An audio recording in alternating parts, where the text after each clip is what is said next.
Tonight, SNNIT and more far from organized labor as the board and management now have 1 month to address all issues with workers' pension or face the wrath of workers. Organized labor is now not backing off despite decision by SNNIT board to terminate sale of 60% stake in 4 hotels. We hear from the Director General of SNNIT, who is tonight fighting off calls for him and the board to resign. If you have a fiduciary duty to improve performance, do you not try to do something about it? Is that the real cardinal sin in looking to improve the performance of underperforming assets? I don't think that is wrong. We have latest from a news conference that was organized this afternoon to call off the strike and to look at the way forward for SNNIT after the sale was botched.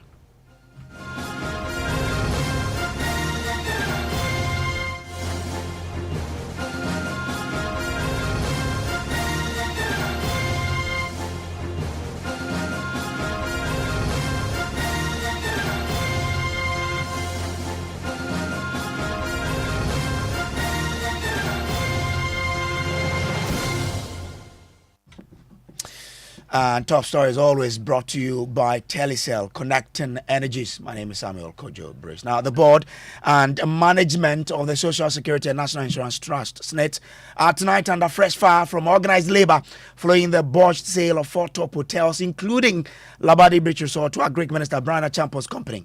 Tonight, organized labor has issued a staying 1-month ultimatum to SNNIT to engage it over all issues relating to the management of workers' pension, despite eating humble pie and retracting their earlier decision to divest 60% of their stake in the 4 hotels to private entity Rock City Hotel, owned by Greek Minister Brian Achampo. And the board and management of SNNIT have come under intense pressure from labor.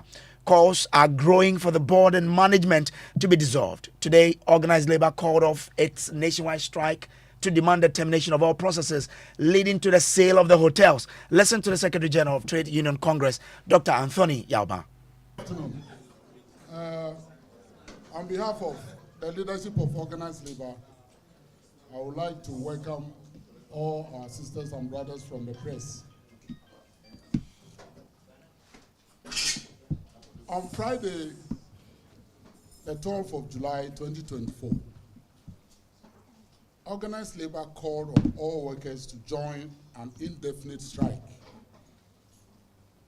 starting from today, Monday, 15 July 2024, to back our demand for the termination of the process towards the sale of 60% of SNNIT's shares in the 4 hotels. In a letter dated 12th of July 2024, with reference number BC-12/07/2024, SNNIT informed organized labor that it has terminated the sale of 60% of its stake in the hotels. At an emergency meeting held today, Monday, 15th July 2024, organized labor has decided to call off the strike. All workers are requested to resume work on Tuesday, 16 July 2024. We are giving SNNIT 1 month to engage organized labor to address all outstanding issues related to the management of our pensions. Otherwise, we will advise ourselves. We thank all the working people of Ghana and all organized labor groups for their support. Solidarity forever. Thank you very much. So that was the Secretary General of the Trade Union Congress, Dr. Anthony Yauba. My colleague Kenneth Jesse was at a news conference and joins me in studio with more. Ken, you sought to find out why the late call off. What did they tell you? Well, as you rightly mentioned, yes, that's what I sought to find out. And they did tell me that they wanted to call it off the moment SNNIT released that statement that they are discontinuing with the sale of the hotels. Okay. But that statement was not signed by the board chairperson, Elizabeth Ohene. It is one of the reasons why they decided not to immediately call it off. They had to engage SNNIT to see why it wasn't signed, and later a new statement came out which was signed. So these were the reasons that were given to me by TUC's General Secretary. We could have done that, but the first statement that came from SNNIT was not signed, if you check. So we insisted that the statement must be signed. So in addition to the chairperson of SNNIT board signing the statement, they also wrote a letter to us. And that is what for us was important. And that letter came only on Saturday. So the only day that we could have called the meeting was Sunday. And as you can imagine, that was difficult. So we met today, first thing, to call off the strike. And the reason we want our members to go back to work tomorrow is because we have some employers who may punish some of our members if we say they should go back immediately and they don't go. And it's already almost midday or past midday. So that was why we said, so yes, you are right. If it had happened in the course of the week, we could have immediately called off the strike. But it happened during the weekend, and all our conditions were met on Saturday. I sat in my office the whole day, and SNNIT managed to get me to serve the letter on me. So with that, we think in good faith we should also call off the strike. Well, now, there were other outstanding issues that you wanted to get some clarity to. Well, yes, that's true. The other issue was the insistence of UTAG to not call off the strike until the board members of SNNIT resigned. Well, organized labor says that UTAG are actually not the only union that wants a dissolution of the entire SNNIT board. A number of our members think that the board members and also the Director General and some management members must go. If you have read our statement, we are asking for some engagement with SNNIT board, and we've given them 1 month to initiate that engagement. We are hoping to bring this on board, to have a discussion. We will not just rest there. Depending on what comes out from our engagement with SNNIT board, we'll go back and meet the president again. We met him on this matter. He referred the thing to SNNIT board. SNNIT board didn't act as we expected. We nearly took this action. And now SNNIT board has listened to it. So we will continue to engage them. We are not, as some people are saying, we are not bloodthirsty. We are responsible trade union movement. And so we know that the only country we have is this country. And we will work with all those concerned to make sure we resolve some of these issues amicably. Well, so that is one of the issues that was outstanding. That SNNIT, the UTAG still is insistent on the dissolution of the board. Now, last Friday, when organized labor declared the indefinite nationwide strike, the University Teachers Association, UTAG, moved that request even further and demanded for the resignation of management and dissolution of that particular board. Let's listen to Professor Mahmoud Akurugu, who is the president of UTAG. Suggesting that just terminating a sale is not enough to address the underlying problem. Why did they want to sell the assets? We are told that the assets were non-performing. How does the termination solve the non-performance problem? So we need to go beyond the termination to look at the issue of non-performance and how to turn things around. How do we do that with people who have been in charge for 3 or so years, who think that the only best bet for us is to get rid of the assets? How can we have a meaningful conversation on the alternatives with this group of people again? It's not going to work. And so to make progress, we believe that it's better they step aside and allow a new group of people that can, engineer and be more open to conversations on other alternatives than just selling the assets.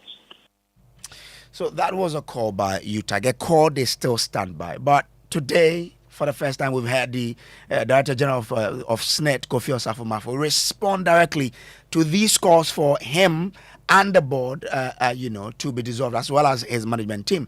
He says such calls are unfair. The problem is we have pension fund assets. That is people's money.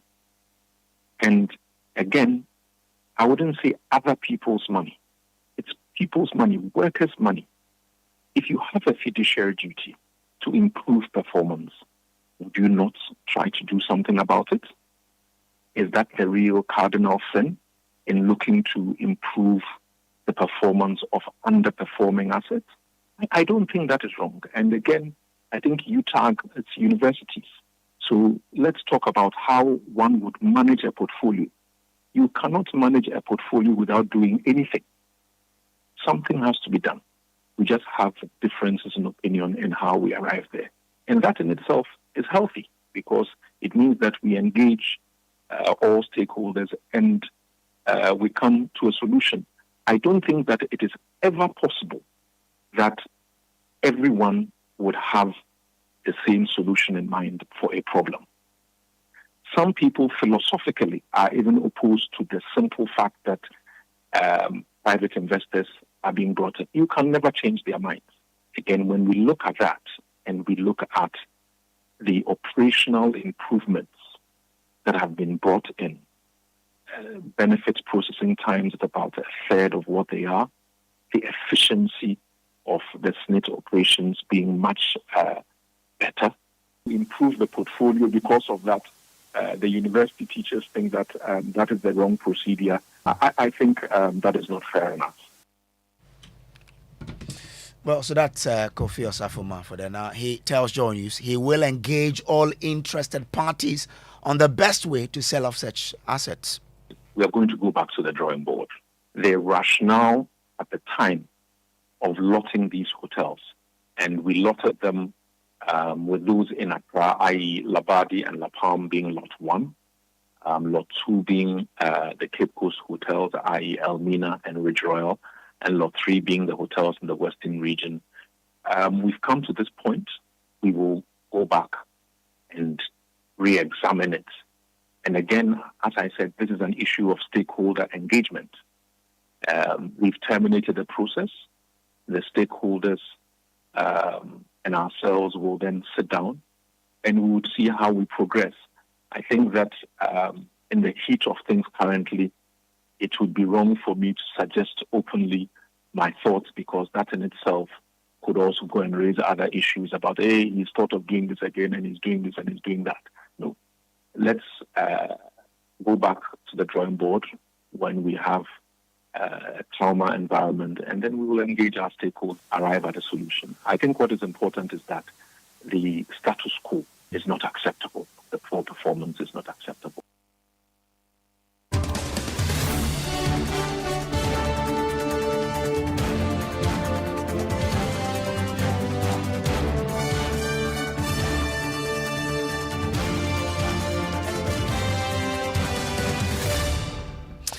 Well, top story as always is brought to you by Telecel, connecting energies and holy insecticide spray and coil. Enjoy a holy sleep. Okay, so let me bring in Dr. Eliasu Momoni, who is the General Secretary of UTAG for more on this. Doc, I'm grateful to you for joining. You have there the Director General of SNNIT who says, well, the way to dispose of an underperforming asset might differ in terms of opinion from a person to a person. And he feels, or the management and the board felt, this is one of the ways. But now, once you've spoken, they've listened. They want to engage on how to deal with such an asset. Right, Cole? Thank you, and good evening to your listeners and viewers. Yep, we've listened to the Director General, and as part of the broader organized labor, we've also heard what our leaders really have communicated to Ghanaians. As a union, UTAG stands by the announcement of organized labor, and we are part of the broader group given condition as to the 1 month period within which we expect SNNIT to come through with an engagement with us to look into how we move forward so that we really do not get into such a mess when it comes to transactional engagement. So UTAG will call off its strike also? Yes, so for us, we, like I mentioned, we are we go by what organized labor is saying. However, definitely we'll have to engage our local membership across all the 15 campuses to engage with them with the broader position of organized labor. However, our earlier position has basically been about how, management of SNNIT as well as the board, taking Ghanaians through these processes that actually resulted in us all crying for a termination of this whole process. And so we believe that we still have to engage our members and to look into whether or not we can.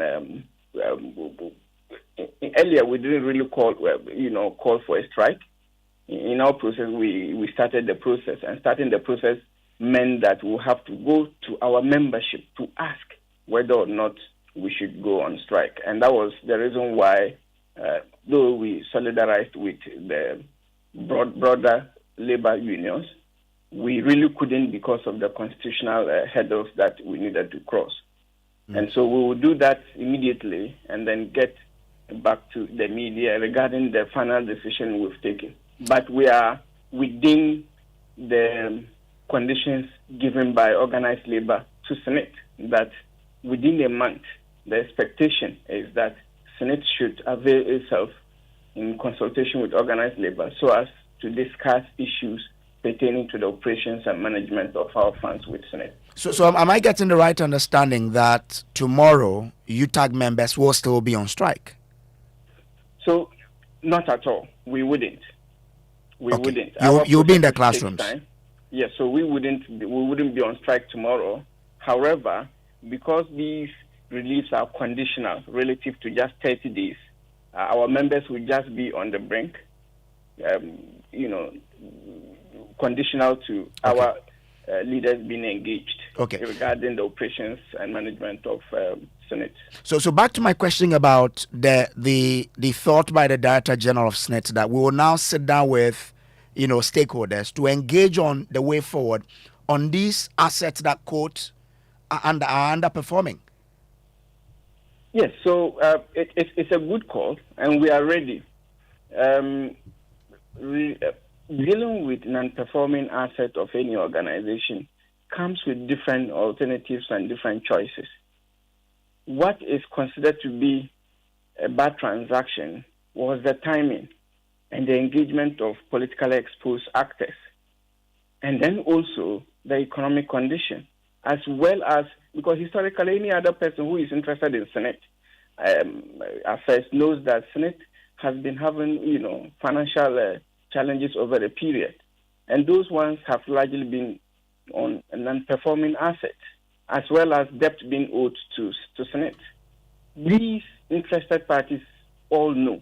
However, because these entities are, public-driven, oftentimes when any transaction is to be entered into, the broader consultation is key so that you take, the stakeholders along.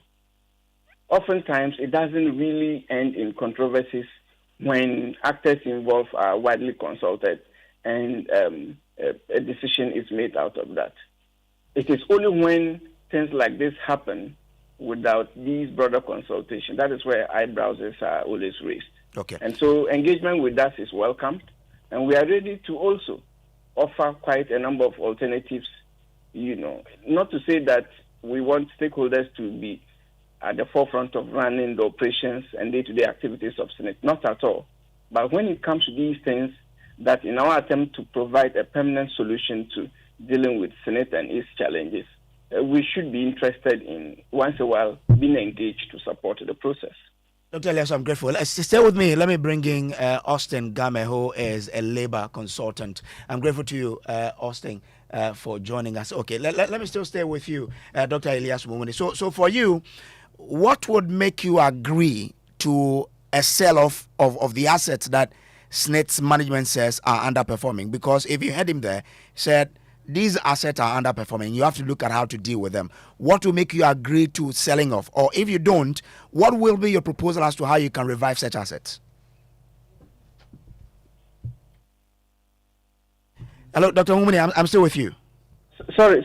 Okay. Yeah. So I wanted to find out from you, what will make UTAG buy into the disposing of such assets, or what do you think will be the best way to revive such assets that SNNIT says are underperforming? So broadly, of course, they will know better than we as outside stakeholders will know. But typically, when it comes to offsetting non-performing assets, generally doing your SWOT analysis on its performance, going into the technicalities and then making a decision whether or not to recapitalize, whether or not to sell, like they are opting for, or whether or not to even go into probably not just selling, but changing the vestiture system of the business, and many other things could be possible alternatives. And they've taken one of them. However, the non-inclusionary processes of these stakeholders getting to the conclusion that these were some of the reasons why, and then a typical balance sheet performance of these institutions are placed for more education and clarification, and then taking members along is oftentimes what generates the problem. For instance, the sale could be a best option, for example. However, if stakeholders are really not into the performing, index of these 4 institutions that is on sale now, how then do we get along? That becomes a problem. But just like we've taken the great knowledge, from several stakeholders, our understanding is that it's not as bad as it's been painted. And so if the performance base of these other institutions are not as bad as being painted, what is the actuals? What is the actuals? Can't we also look at the other alternatives? The recapitalization, changing many other business operational ideas of these organizations to still make sure that government still own the percentage of these organizations, other than just giving it out to the private sector. Again, if we are giving it to the private sector, considering how polarized our system is and the timing of it, how then do we manage the system and the processes so that even if these politically exposed groups and individuals are the best people to manage, how do you then take the people along so that bipartisan posturing can be dealt with? And so we have quite a lot of alternatives such that the required experts who are vested, in these areas can really support when it comes to multi-perspectives. But if you listen closely to SNNIT, it looks as though the recapitalization that you speak of, they've done it over some time and they feel that, well, we cannot continue putting money into such ventures. We have to dispose them off.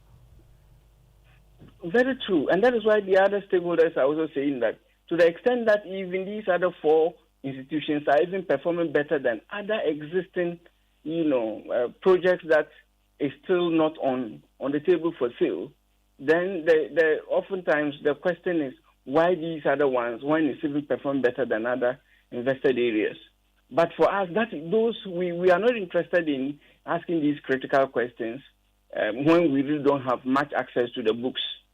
But then to say that let's engage to buy our trust, not just buying our trust, because you see, at the end of the day, institutions such as SNNIT is managed largely based on trust, the confidence that the public have in.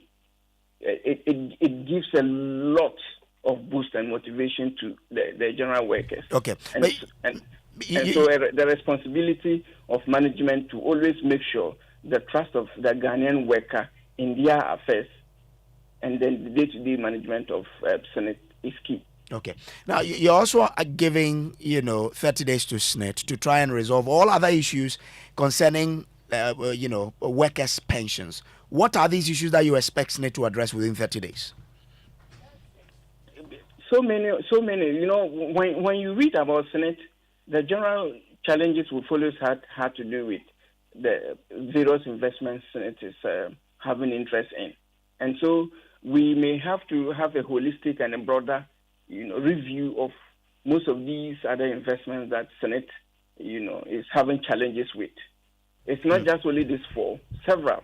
Okay. So that at the end of the day, if tomorrow any of it is on the table, either for restructuring or for sale, Okay. it doesn't raise these type of eyebrows as we are having currently. Grateful. Let me bring in now Adefio Secha, who's in charge of PR and campaign at the Trades Union Congress. Now, I'm grateful to you for joining. What are the things because you say SNIT should address all other issues with pension, with workers' pension. What are these issues that you expect, SNIT to address within 30 days?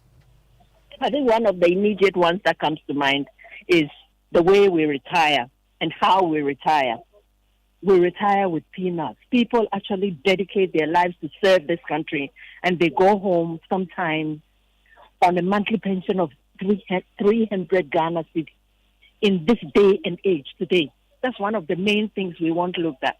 We want to also talk about the whole of the structure of SNIT.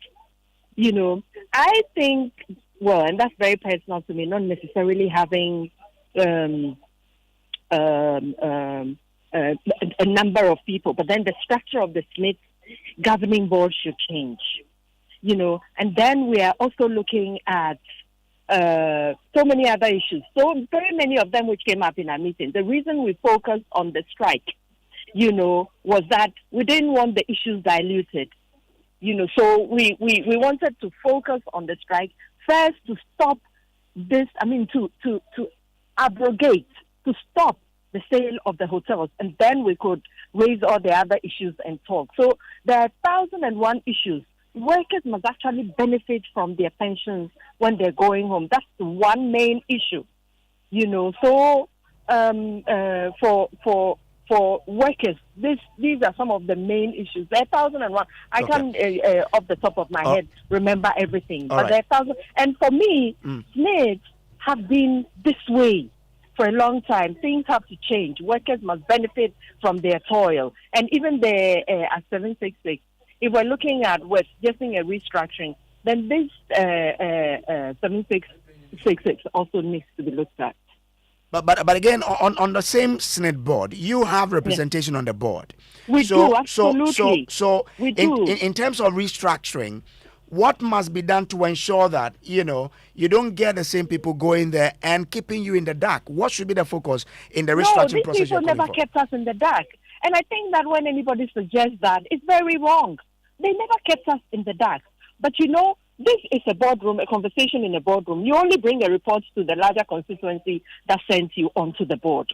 It gets to a point that because these are issues, and in fact, if you check from our records, our research department has done a lot of work, and we have consistently raised these issues.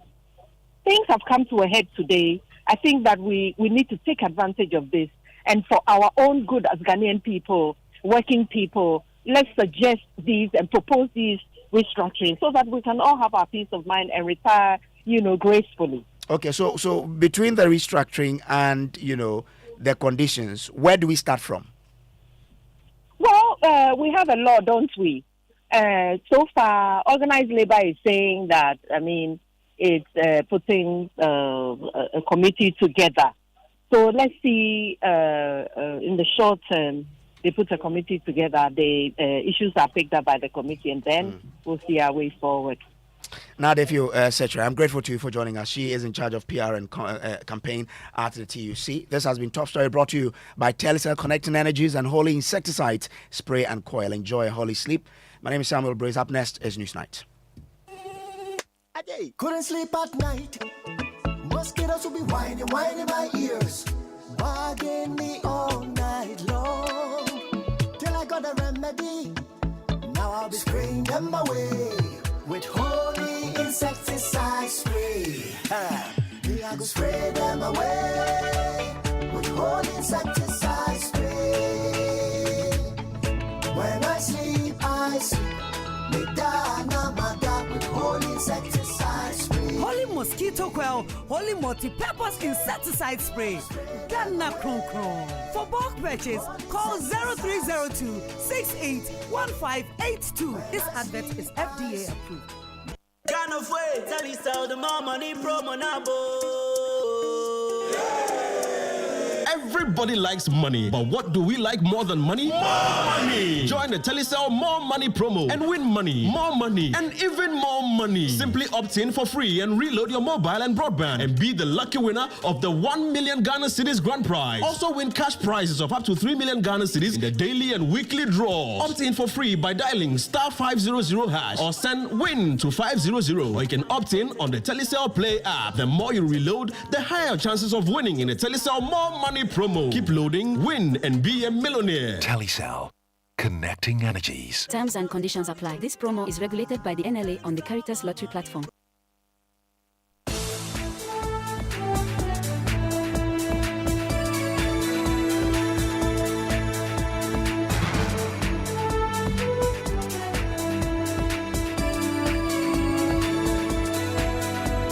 Live on Joy 99.7 FM here in Accra and Kumasi on Love 99.5 FM. Also available on myjoyonline.com. Good evening and welcome to Newsnight. In the next 60 minutes. I want the labor and the unions to fight for my rights and to make sure my rights are protected. And for that, there is no question. You came with your grandmother. What's her condition? She's having a cardiac enlargement and we need medical attention. That's the reasons why we are here. And then I said, It may have been called off, but it was a day of frustration and distress. A strike by organized labor paralyzes operations of many government institutions, including hospitals, schools, and the courts. The patient, she just fell unconscious and nobody was to attend to her so quickly. Then they has to rush her to the emergency ward. So we are pleading. Some like us as now, we are not working. The orderlies, admin managers, and mortuary attendants. I think we are more. Plus, SNNIT Director General says calls for his removal and dissolution of the board over the attempt to sell the trust stake in some 4 hotels is unfair. If you have a fiduciary duty to improve performance, would you not try to do something about it? Is that the real cardinal sin in looking to improve the performance of underperforming assets? I don't think that is wrong. Also tonight, dengue fever cases increase less than 48 hours after the first 9 cases were reported in the eastern region as the Ghana Health Service races to test over 200 samples for the fever. A total of 11 cases have been confirmed by the Noguchi Memorial Institute for Medical Research. The region is expecting a feedback for 57 more samples that are being worked on. I'll take you live to the region and also head to the Upper West region where the Regional Security Council is alarmed and shocked that security strategies, including beefing up of armed personnel on the ground, has failed in tracking down perpetrators of war killings, which is now 17 in 3 years. We have designed a way of catching these people, whoever is doing this. And so for this to happen at dawn, we are very, very surprised. And IMF delays in finalizing deal with external creditors before December elections may pose some risk to the economy. And in sports, Ghanaian athletes demand the settlement of unpaid allowances as Team Ghana continues preparations for the Olympic Games set to begin in 10 days. I'll take you to Parliament also where there's a justification on the new LI which allows MPs, ministers and judges to drive without speed limits and use sirens as well. We have our thirsty communities tonight. We'll take you to the Kasina Nankana West District of the Upper East region where despite interventions by government, residents still travel long distances to fetch water from unreliable sources. We used to walk across streams and rivers to get water. And even our children, when they are to go to school, they have to also walk about 5 kilometers to get water and come and bath. Plus, all you missed are the second EcoBank Joy News Habitat Fair mini clinic that happened in Tema. That and more in tonight's edition of Newsnight. Do well to join us with your thoughts. Your comments is via WhatsApp 055-1111-997. We are live on X Spaces. You can leave your comments there also with the hashtag Newsnight. I am Emefa. Apawu details shortly.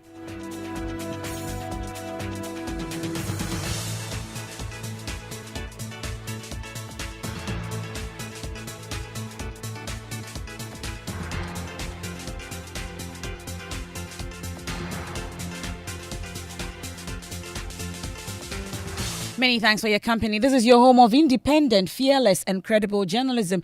And we'll start off from the Labour front, exactly where my colleague Samuel Kojo Brace left off on Top Story. And frustration and distress characterized the atmosphere in many government institutions as a strike by organised labour took a heavy toll on the operations of the Komfo-Anokye Teaching Hospital. Well, we know the courts, the ministries, and many other government institutions were affected. Well, there was full compliance as the workers vowed not to work until they heard from their leadership. And of course, they heard from their leadership later in the day. Well, but even though the strike has been called off, there was pain and anguish for persons who had reported, especially to the Komfo-Anokye Teaching Hospital, as doctors and nurses were not attending to OPD cases. We'll start there, where my colleague Nana Boakye Dankwa monitored the situation before organised labour called off the action. Here at the Komfo-Anokye Teaching Hospital, some of these patients who are seeking outpatient department services are stranded. They are left desperate. Many of them who traveled to seek these services would have to wait for some time. The nurses are taking their vitals, but then doctors are currently not here or not available to attend to these patients. I came around 6 a.m. At 6 a.m. this morning. Yeah. And what has been the situation? Have they attended to you or anything whatsoever? The patients I came with, they've taken our vitals, but they are saying there's no doctor to attend to. So we are still waiting whether the doctors will come and attend to us. It shouldn't be like that. Normally by 9, the doctors should be around and be taking care of us. But since this morning around 8, we've not seen any doctor coming to take care of us. A certain patient was here, and it's so bad. The patient has to, she just fell unconscious and nobody was to attend to her so quickly. Then they has to rush her to the emergency ward. So we are pleading that they should please consider us, we the patients, and come and take care of us for us. Many of these patients are here. They are stranded. They are desperate. They want the nurses or even the doctors to attend to them. Some of them are in critical condition. We would not be able to go beyond where we are right now. And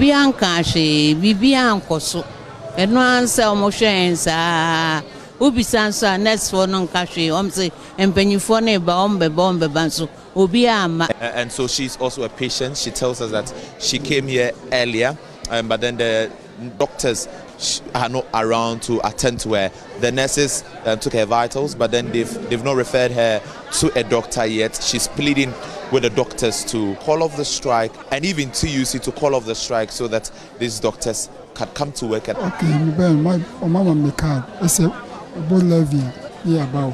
My card. Say a boy levy now. A boy levy. So no, say omon share. So he says that when he came earlier, he engaged with the nurses here. They took his vitals. They told him that he should wait for some time because his condition is very critical. He should wait for some time. They would attend to him. And that's the situation here at the Komfo-Anokye Teaching Hospital. And now it's my colleague Nana Boakye Dankwa interaction with some patients, those who patronize the Komfo-Anokye Teaching Hospital. And Joy News checks also at the court complex here in Accra reveal that workers did not show up at work today. Those who did left for home very early, leaving many people frustrated. Maxwell Agbagba monitored the strike at the court. He also then went to the Kolebu Teaching Hospital plus the Mamprobi Polyclinic before it was called off. Here's his report. The strike by the Judicial Service Association of Ghana has crippled business here at this court complex, as a lot of people who came here today for court hearings are going back home. Even the workers here are not staying back. We can hear from some of the frustrated people we've been speaking to here. I've been here 2 hours ago, so we're supposed to have court this morning. So when we came, they told the court to not be sitting due to the strike. So we asked to go back. So they didn't tell us when to come back. So it's a further notice. So I didn't hear anything from my lawyer. That's why I came this morning. I didn't see nothing. Court is go on. I don't see anybody there. I've also been speaking to a legal practitioner, Samuel Andrews, who is unhappy about the situation here. He has been speaking to some of his clients, urging them to come back to the courts tomorrow. And if it continues, people would have lost a lot. There are people who are seeking injunctions, restraining others from doing something. On account of this, they cannot be heard in court. Certain processes in court will have to be enforced on account of the strike. In fact, to put it bluntly, during this time, we have practically a state of lawlessness. I had a hearing today. We now have to reschedule. My clients, for example, were asking me when the next court date would have been. Here at the Kolebu Teaching Hospital, doctors and nurses are attending to some OPD patients. Sources tell me that because the Kolebu Teaching Hospital is a referral center, it is difficult to turn away people, especially who have come from very far places to this facility. I've been speaking to the president and the chairman of the Health Services Workers Union here at the Kolebu Teaching Hospital, Caesar Bauer. Caesar Bauer tells me that his members, including mortuary attendants, are on strike. Some like us at now, we are not working. So as at now, the orderlies, lift operators, admin managers, administrators, lab technologists, lab technician, X-ray technician, stores assistant, and mortuary attendant. I think we are more. So when you go around, you see that they are not working.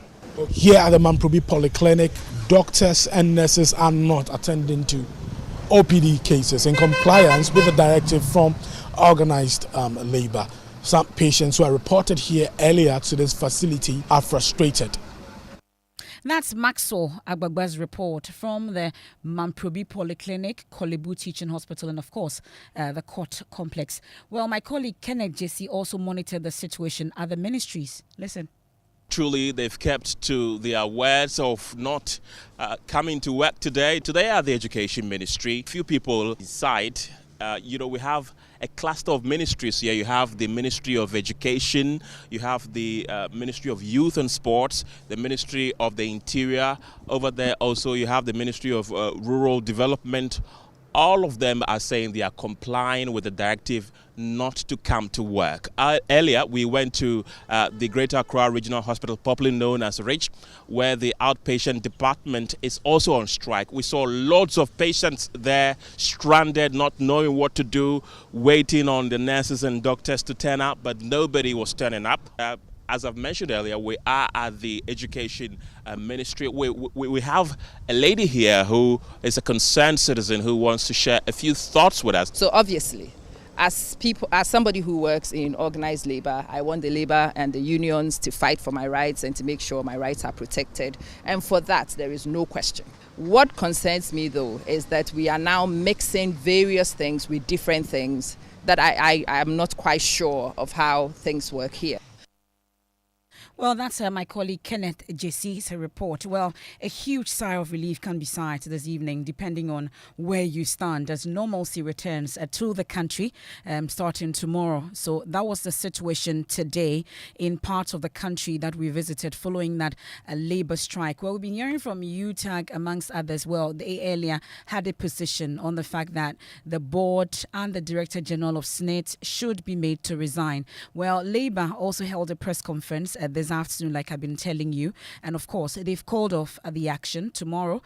All workers are expected to go back to work. The strike is off, but they have a 1 month timeline given to SNNIT in terms of what should happen. Some changes they want to see. You've been hearing from Nale Adefio there on Top Story, mentioning that indeed the way workers retire, amongst others, should be looked at. And of course, Joy News will be bringing you a dialogue on this particular situation, the pensions situation. Will bring all stakeholders on board to be able to talk about what the way forward actually should be. We've been hearing also from the embattled Director General of the Social Security and National Insurance Trust, SNNIT, Kofi Osafo-Marfo, and he's described as unfair the calls on him and his management to resign over their handling of processes to sell off some stake in 4 underperforming hotels. Listen. The problem is we have pension fund assets. That is people's money. And again, I wouldn't say other people's money. It's people's money, workers' money. If you have a fiduciary duty to improve performance, would you not try to do something about it? Is that the real cardinal sin in looking to improve the performance of underperforming assets? I don't think that is wrong. And again, I think UTAG, it's universities. So let's talk about how one would manage a portfolio. You cannot manage a portfolio without doing anything. Something has to be done. We just have differences in opinion in how we arrive there. And that in itself is healthy because it means that we engage all stakeholders and we come to a solution. I don't think that it is ever possible that everyone would have the same solution in mind for a problem. Some people philosophically are even opposed to the simple fact that private investors are being brought in. You can never change their minds.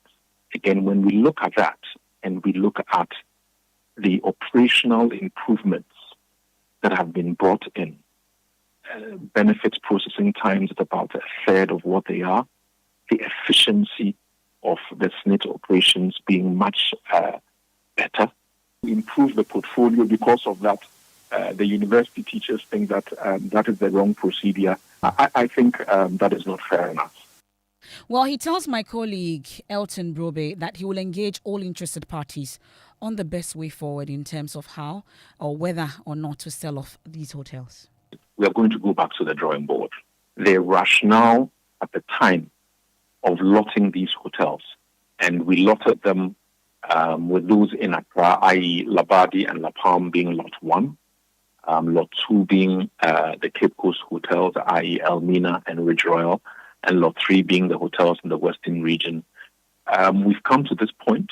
We will go back and re-examine it. And again, as I said, this is an issue of stakeholder engagement. We've terminated the process. The stakeholders and ourselves will then sit down and we would see how we progress. I think that in the heat of things currently, it would be wrong for me to suggest openly my thoughts because that in itself could also go and raise other issues about, hey, he's thought of doing this again and he's doing this and he's doing that. No.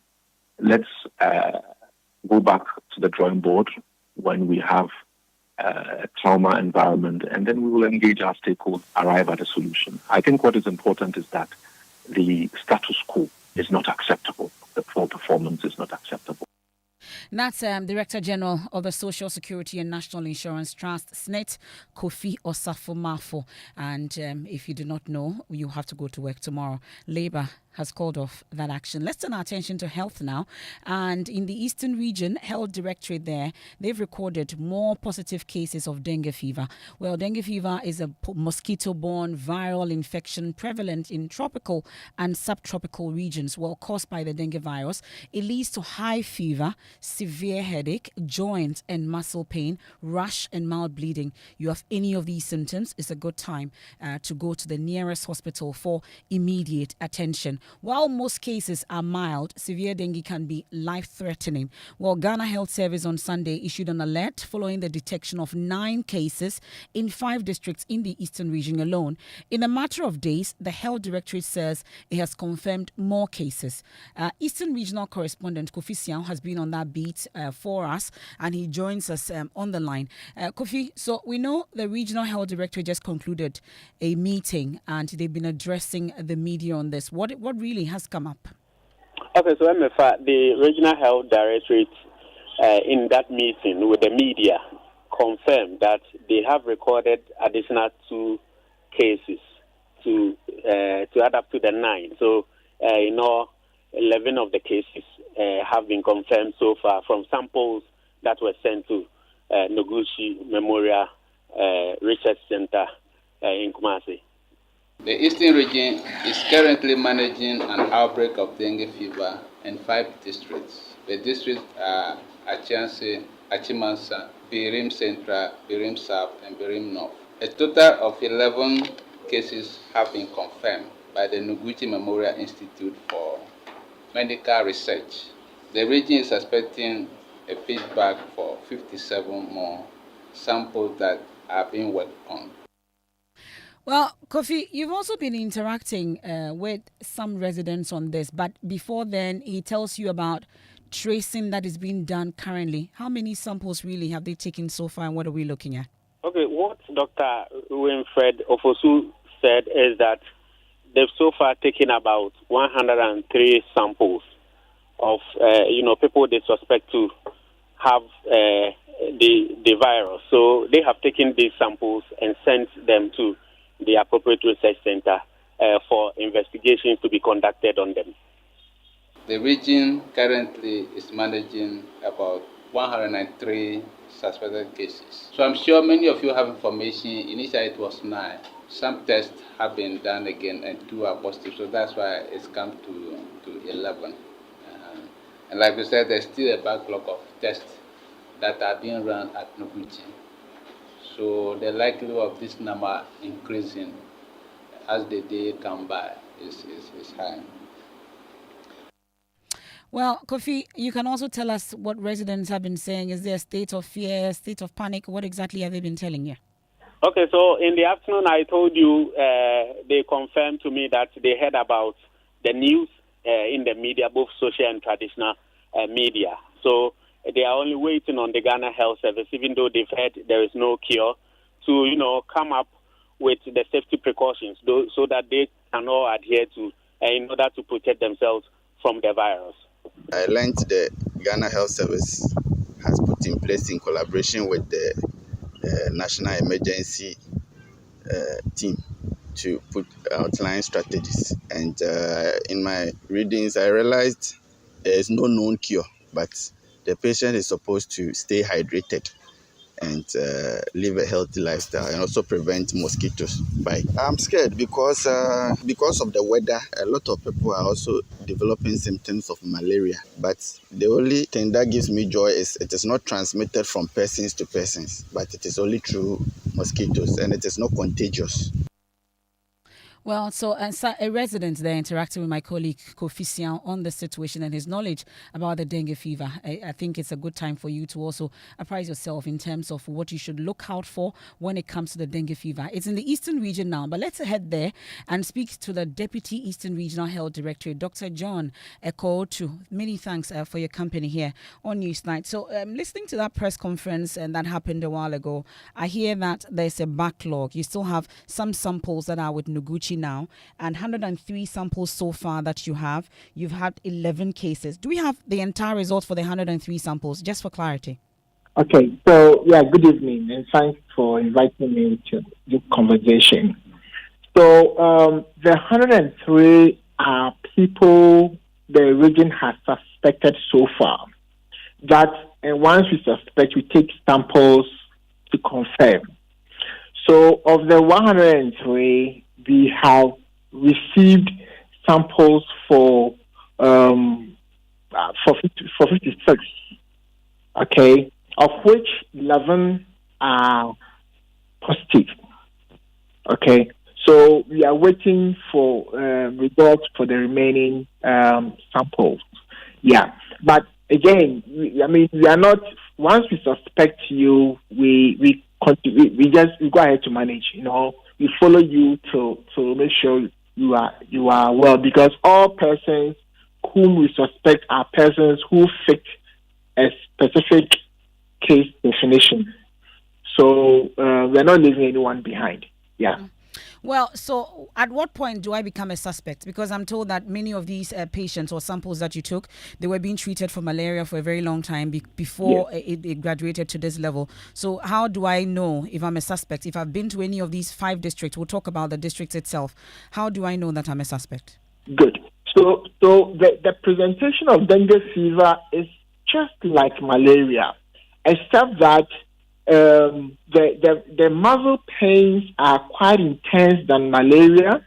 The headache can be quite intense, and the disease is prolonged than malaria. So we're expecting that once someone is treated for malaria and the 3rd day the person is not well, the person should be investigated for dengue fever until proven otherwise. Okay.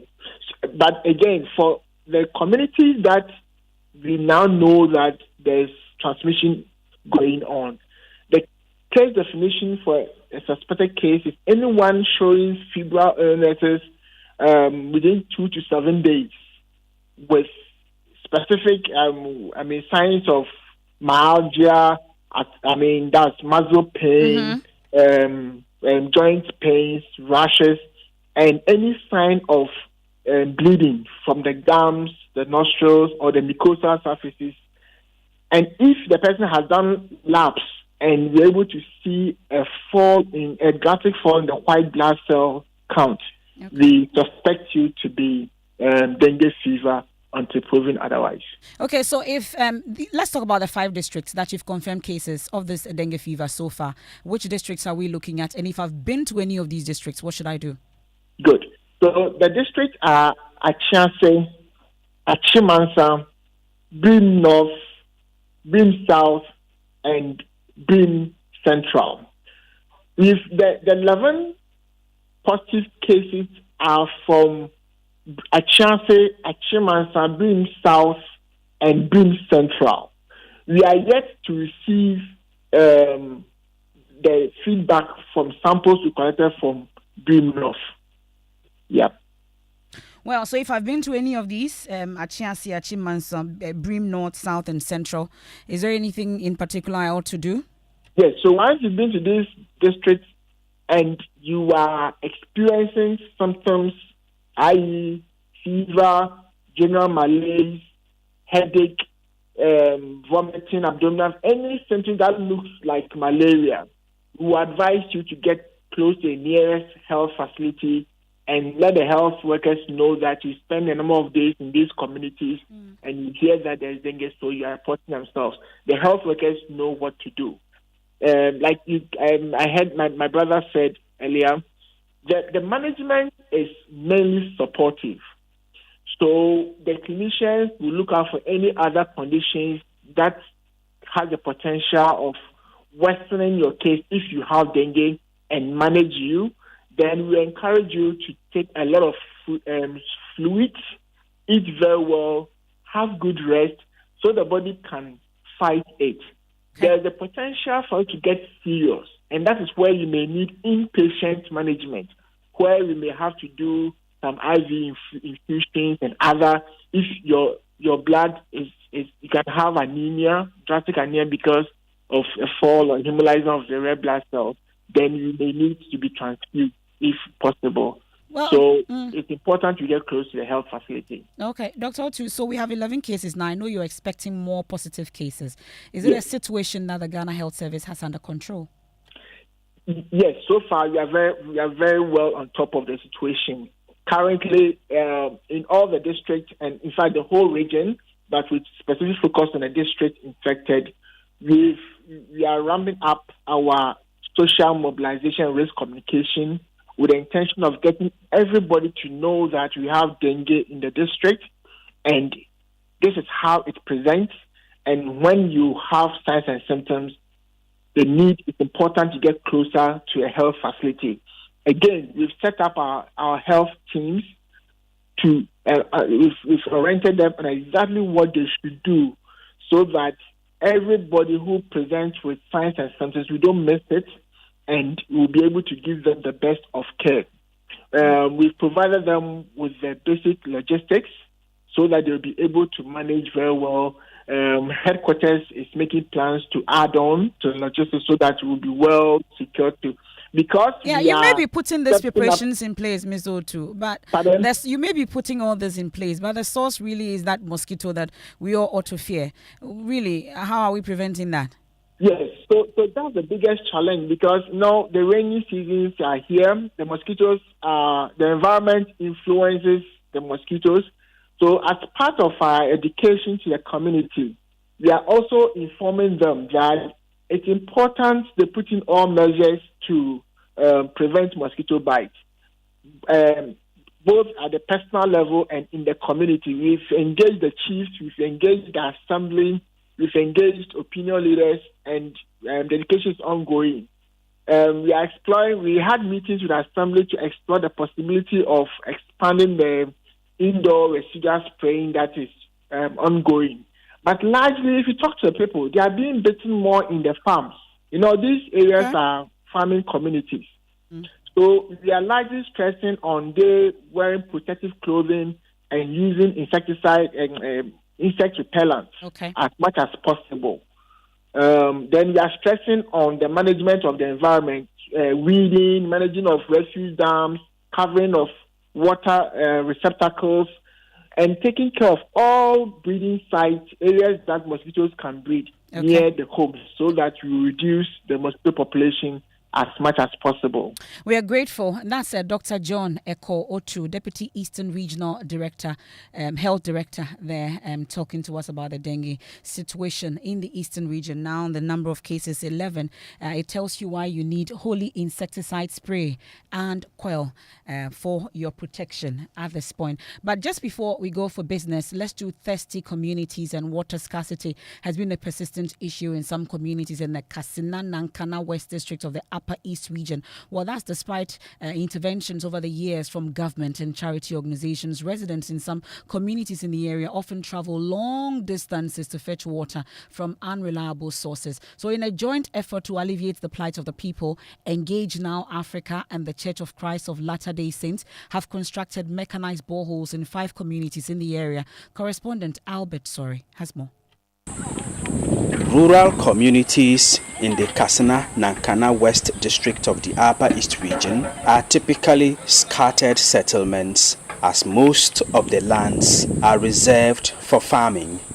Sometimes the landscapes stretch as far as the eye can see, and with just about one reliable source of water supply for the hundreds or even thousands of residents living in these communities, some have to walk the long distance to get water. Those who cannot make the journey must resort to other sources such as shallow wells, dugouts, and rivers to get water. We used to walk across streams and rivers to get water. And even our children, when they are to go to school, they have to also walk about 5 kilometers to get water and come and bath and go to school. In the dry seasons, even some of the boreholes constructed by the government fail to provide water because there is usually none underground due to the extremely hot temperatures. The district chief executive for Kassina-Nankana West, Gerard Atauje, describes the situation as challenging. The water table is very poor. If I tell you the interventions that government has done in the water sector in the district, you marvel. A lot has been done, but we could not cover everything in the district. We have a very large district. Some help has, however, arrived as community development NGO Engage Now Africa, in partnership with the Church of Jesus Christ of Latter-day Saints, has constructed mechanized boreholes equipped with solar-powered pumps and storage tanks for 5 areas in the Kassina-Nankana West District.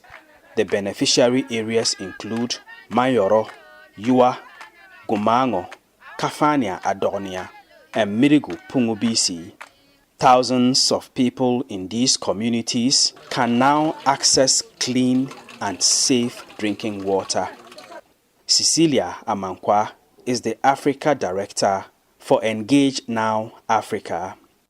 We brought it here for you so that your children will be able to come early, fresh water, take their shower and go to school. We want your children to go to school early. We don't want them to be tired going to school and not be able to learn. Do not deny your children of education. The communities are ecstatic about their new boreholes. For Joy News, Albert Sorry, Kassina-Nankana West District. Albert Sorry with our Festy Community Series for today, bringing us to time for business. George Riafe is here. Hello, George. Hi, Emefa. And the bit that excites me is the fact that it says we should drink a lot of water and keep rest. yourself hydrated. You know, those are the natural. The hydration we can do, but it's the rest that's the problem. Well, coming up in business, IMF warns delays in finalizing deal with external creditors before December elections could pose some risk to the economy. And city's rate of depreciation against dollar slowed significantly on market as it shows signs of responding to recent developments in the economy. The business news on Newsnight is brought to you by MTN Business. Welcome to the new world of business. Kingdom Books and Stationery, Sinter Stangs, and Pepsodent Herbal and Charcoal. Son, we are so proud of you for setting up this hospital. I really love those hospital beds and waiting chairs. By the way, did you import them? No, Dad, I didn't. I actually got them from Kingdom Books and Stationery right here in Ghana. Wow. We also bought our office supplies, safes, executive desks and chairs from Kingdom, and they gave us expert advice on how to set up our office. Guys, that makes 3 of us. I also got our sofa and bedroom sets, plus our dining hall furniture for our new home from Kingdom. Wow, Mom, that makes 4 of us. I usually get my stationery items from Kingdom, and my teacher also mentioned that our classroom furniture was provided by Kingdom. So there you have it. Whenever you're thinking about setting up an office or acquiring furniture for your home, etc., Kingdom Books and Stationery should be your first point of call. With over 40 years experience in the industry, we stock and supply a wide variety of globally sourced office and home furniture, stationery and equipment. Visit our head office, Osu Akwaje, or our office near the Osu Stadium. We're also in Tema Community 1, opposite Olam SHS, Kumasi KNUST campus, UCC Cape Coast, and now at the Marina Mall, Airport City. Or call us 0302 764101, 764209, or 762792. Visit our website www.kingdomgh.com.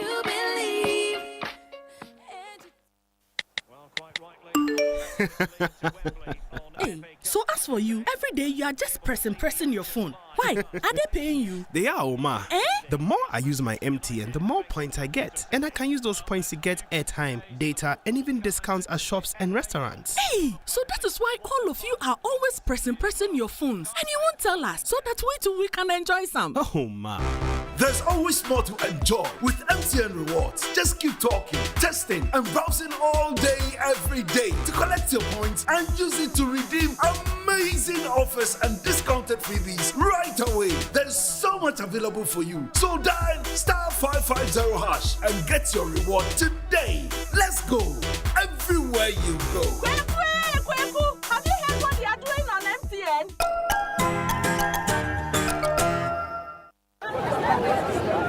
Choboy! Yeah. We have a new leader in town. Obiarentie. Amanfo. Madam was Sibebre. When him say my baby, maybe more charcoal for whiter teeth. More charcoal. Not only that, maybe lemon. More lemon. Zinc for fresher breath. More zinc. And fluoride for stronger teeth. Introducing the new President Charcoal packed with more power with a combination of charcoal and lemon for naturally whiter teeth. Grab yours now. This advert is FDA approved. The luckiest *712#. Luck is everywhere for everyone, yeah. Welcome and now for a dial *712# and found no regrets. A side comma investors are a striking gold. A comma health workers are a diagnosing luck with precision. A side comma that tough guy who couldn't hold back his tears. Say a comma passionate fan or also entering containing a joy. Afraid to the seamstresser or turning a hard-earned stitches into a bundle of happiness. And now a comma if you say your next big win is right here.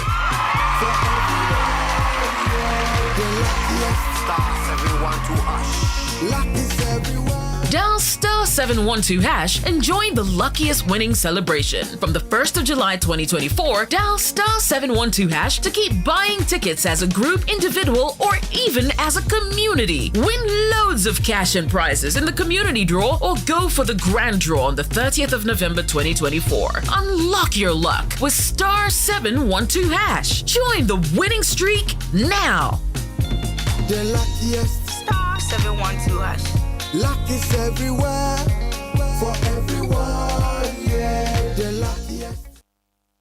Welcome back to Business on Newsnight. Now, the IMF is warning that delays in finalizing the debt restructuring deal with external creditors before the December elections could pose some risk to the economy. This concern was captured in the latest IMF staff report release after the fund passed Ghana on the second review. There is more in this report. Ghana recently reached a deal with the bilateral creditors and also an agreement in principle with the Eurobond holders.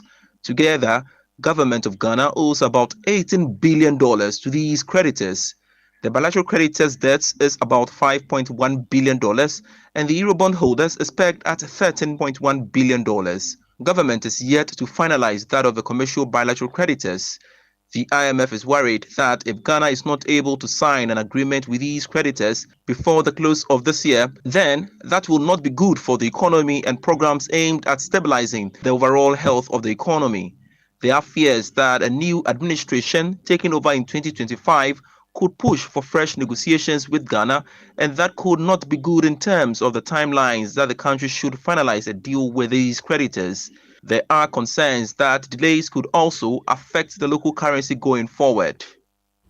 And that is a Business Desk report. Now, the Finance Ministry has accepted the proposed July 23, 2024 date for the presentation of the mid-year budget review. The ministry had earlier wanted Wednesday, July 24, 2024. It, however, appears that it is not working with what Parliament has proposed. Government is currently finalizing engagement with some industry players on their inputs. The Ghana cedi's rate of depreciation continued to slow significantly against the US to the local currency, which was trading around 16 Ghana cedis 2 weeks ago. It has now slowed to 15 Ghana cedis, 52 pesos. Some market analysts are linking it to the recent development in the economy. But currency analyst Kojo thinks that unless government finally signs agreement with the external creditors, the much talked about stability could elude us. Actual inflows and outflows will determine the dynamics of the cedi. So I see probably some correction, but probably not very significantly. And that would happen a lot when we complete the debt exchange eventually and sentiment are fully restored. There is the increasing sense that there will be debt sustainability going forward. As it stands now, we are on the way there, but we've not completed that. And it is when I believe that is complete that you begin to see some offshore interests gradually trickle back into the local economy. That is where the actual FS boost will come from. But at the moment, all the things we're talking about savings are not cash flows, and they won't impact the demand-supply dynamics directly. What it will do is affect sentiment, and that is what is resulting in the stability.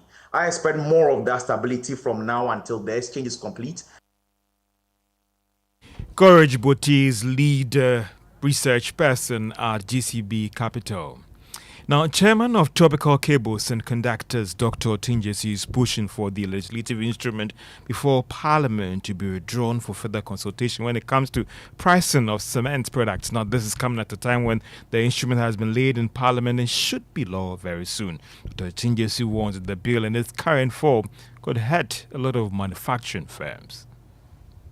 It is a dangerous path to start going on. And I think that it is time for the manufacturers and the ministry to sit down and let us look at a more market-friendly solution. I think that in the interest of the whole nation, in the sense that nobody wants excessive pricing, at the same time, we don't want to get into a price control regime, I would agree that maybe it's time to ask for a ceasefire, withdraw the LI, and let's look at it. Chairman of Tropical Cables and Conductors, Dr. Otinjesi. Now, CalBank has recorded some significant turnaround in its operations for the first 6 months of this year. The bank posted some strong growth in all areas of operations of business. Now, this was captured in its half-year numbers released to investors today. The bank ended the first 6 months of the year with a profit after tax of 158 million Ghana cedis, representing almost 50% jump from what it posted last year. According to CalBank, it has now emerged stronger despite the challenging economic environment and impairments taken for last year. Now, the power supply has improved greatly for most manufacturing firms in the country. Development has forced these firms to abandon planned layoff and scaling down their operations. Now, speaking to Joy Business President of the Association of Ghana Industries, Dr. Humphrey Yimdake wanted the situation to stabilize going forward. For the last 4 months, reasonably, we've seen some stability. But as you do statistical analysis, you seek to do this average over a period so that you can restore confidence fully or reasonably above 60 to 70%. So I've indicated that, yes, the power stability has been reasonable within the last 4 or 5 months. We pray that that stability goes beyond a year, and then the businessman or the industrialist can have significant assurance to say there's full restoration in the reliability of power. Dr. Humphrey Mdake is the president of the Association of Ghana Industries. Let's turn our attention to the stock market.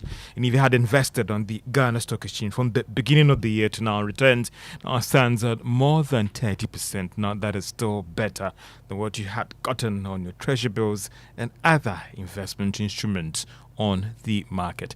And that's all for business on Newsnight. Thank you very much, George. Have a good evening. Let's do some of your messages. Sena Hateka says, in fact, the NPP government must know that selling of the state properties will not help them to fix the bad economy in the country. Comrade Issa Tamimu Boko says Kofi Osafumafo's dismissal of calls for his resignation as unfair is arrogance. He says it's clear that he and his cabal SNNIT are determined to push forward with the sale of the hotels despite opposition by Ghanaians. Kwesi Inkaswa says if the Director General says people's assets, then why didn't he engage the people in the sale of their assets, given that he's the manager?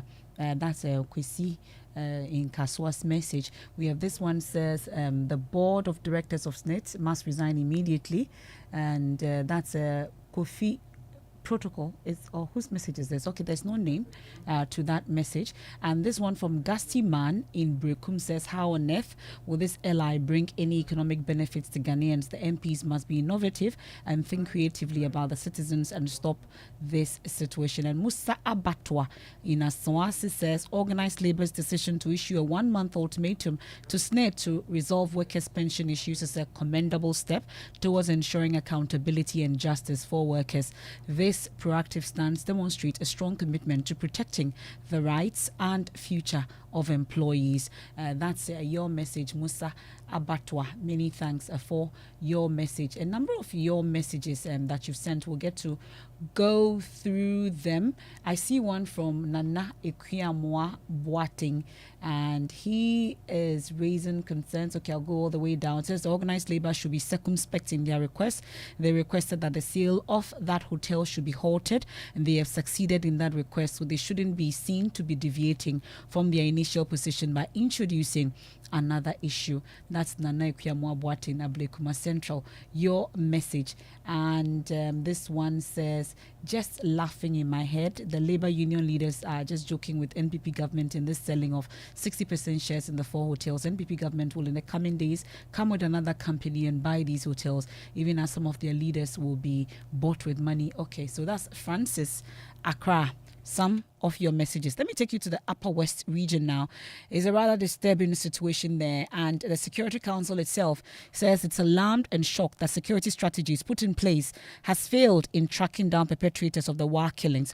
While this follows a growing sense of fear and panic at Dobole, a suburb of Wa in the Upper West region, following the gruesome murder of a middle-aged driver in the area.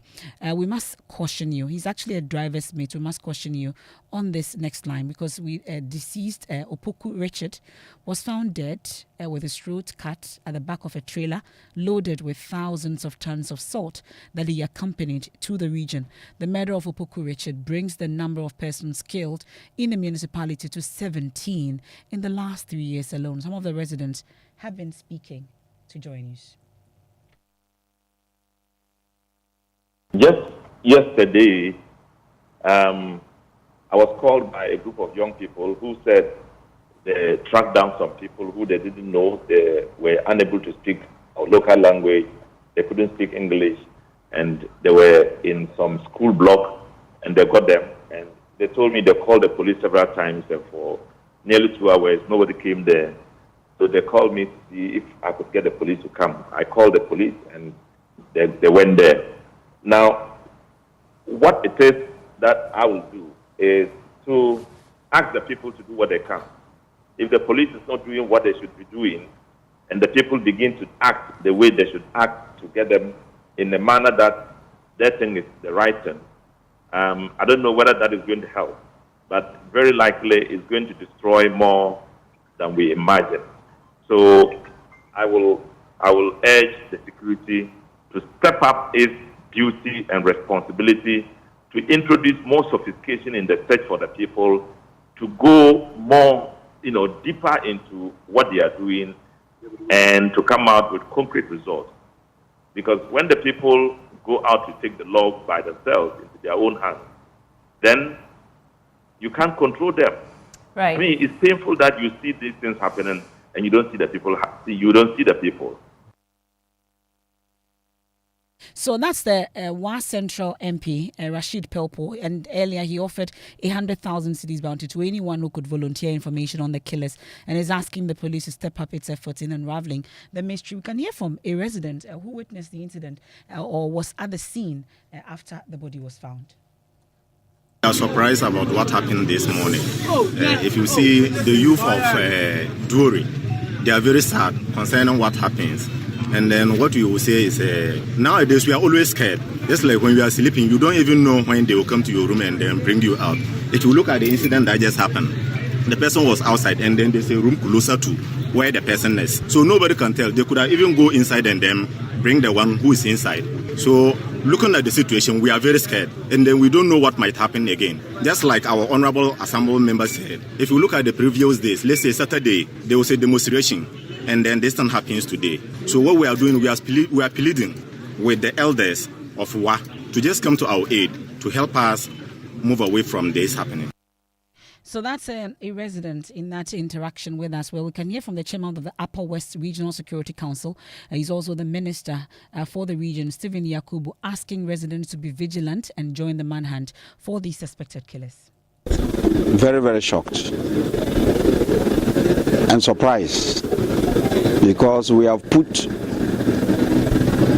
a lot on the ground, a lot of security men on the ground, patrolling both police and soldiers, and we have designed a way of catching these people, whoever is doing this.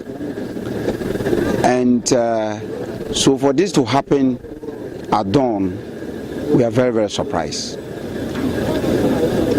And we will continue to plead that information should be given to the police. Our understanding is that the car came yesterday around 5 o'clock. How did people get to know that the car was sleeping here? How did anyone got to know that there was someone who didn't actually sleep in the car and was sleeping in the veranda? All this information, of course, the police want to know. That's the regional minister for the Upper West, and that's Stephen Yakubu. Thankfully, we have the MC for WA, Tahiru Isahaku Mumin. We're grateful for your time here on Newsnight. One wonders, at least, is now 17 in 3 years. I don't know. That's the numbers that we know as we speak. But what's the status of the previous investigations, though? Are you able to tell? Well, thank you very much. You've just spoken to my boss, the regional minister, the chairman of a regional security council, for which I'm also a member. We would not have had anything to do differently from what RECTEC is doing, because fortunately the municipality is found within the jurisdiction of the regional security council. So this issue is handled jointly by the MUSEC and the RECTEC. So therefore, the issues outlined by the regional minister are what we are all hammering on. But of course, there are some arrangements being put in place. And I know the Regional Security Council has been briefed and informed by their officers in charge of security within the municipality. And of course, this afternoon when we met at the Regional Security Council, the Honorable Regional Minister sought to find out from the regional security heads what has been the situation so far with regards to the happening. How far have they gone with the issues that are in court and the investigations that they are carrying on, the lead information that was given to the security heads, what has been the report. And but I think really, was, the details is what your boss, like you referred to, did not give in terms of whether we are making any headway at all in actually apprehending some of these, those behind this killing is what we are asking for. Yes. let me make it very clear that this is a coordinated crime. And the perpetrators, they have their way of operation. And if you look at the way they operate, it is not uniform. The operation is not uniform. And then what we usually find in the bodies of the victims are not also the same. You remember the previous ones, they take the body parts away. But in the recent ones, you see the bodies, no body part is taken, apart from the person being slaughtered or killed that way. No, you won't see any part of the person being taken away. So that's sick to kind of like confuse people with regards to what is the, the motive behind the killing. You know, sometimes the motive behind the killing also give leads as to how and the target the security officers will go after. But once the situations are not the same, so it means that there has to be a lot of, arrangements, looking at where to go and how to go about it. So right now, as we speak, in fact, there's some arrangements again this afternoon, and tomorrow there's going to be another meeting with regards to the lead information that people are picking. Okay. So the people that are noted to be called tomorrow, I think the information they'll pick from them will help the security agencies to look at what to do next. Okay. We are grateful. That's the MC for Wa Tahiru Isahaku Mumin. Let's do sports. Yeah, well. Emefa. You didn't come home, but it's fine. Yeah, I didn't come home, but it's fine. But just some 10 days to the Olympic Games, Ghana's top track and field stars are raising their voices, urging the Ministry of Youth and Sports to clear the outstanding allowances ahead of the upcoming games. Now, some of the athletes have been speaking on the condition of anonymity to graphic sports, and we've got some of their statements for you here where they're demanding for these monies to be paid. My colleague actually is here for some updates, some of those statements. Actually, what have they been saying on the allowances that they're asking to be paid them?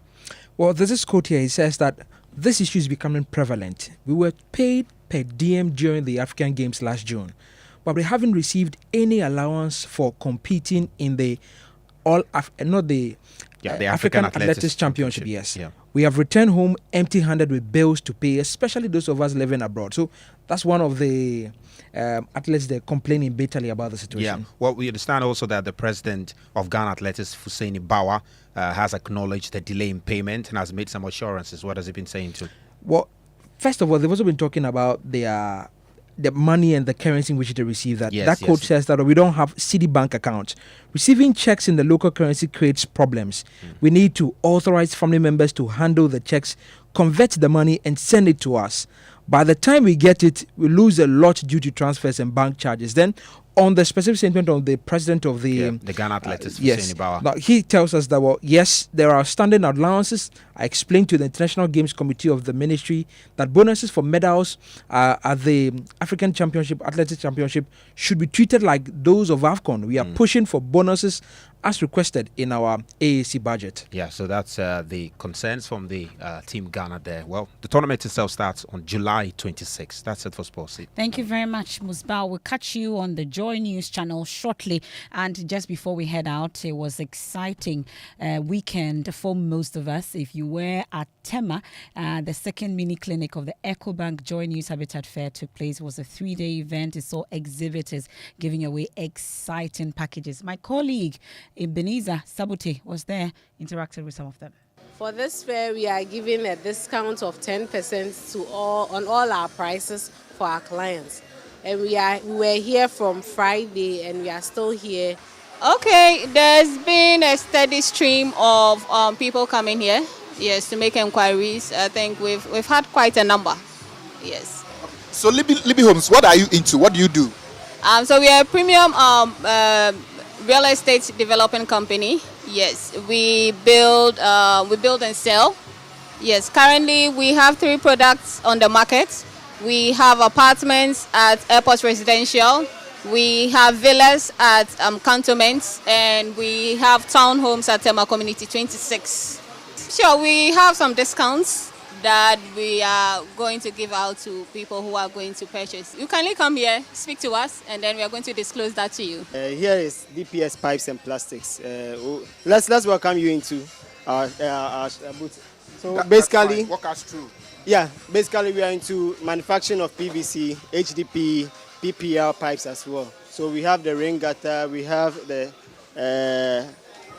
roofing sheets, TNG ceiling. So basically we've been doing this manufacturing for over the past 9 years, and we have outlets all over the country. So yeah, that's what we've been up to here. But as part of the Habitat Fair, what offers do you have? Or do you have any offers at all? Actually, we have up to 15% discount to offer customers who come through. Global Lighting, we are actually known for best quality project lighting, from spotlights, switches, sockets, cables, everything about lighting. And now our new consignment has distribution boards, so we have very special discount for those who come here. I understand that times are hard right now, so it's imperative to go for quality off the jump.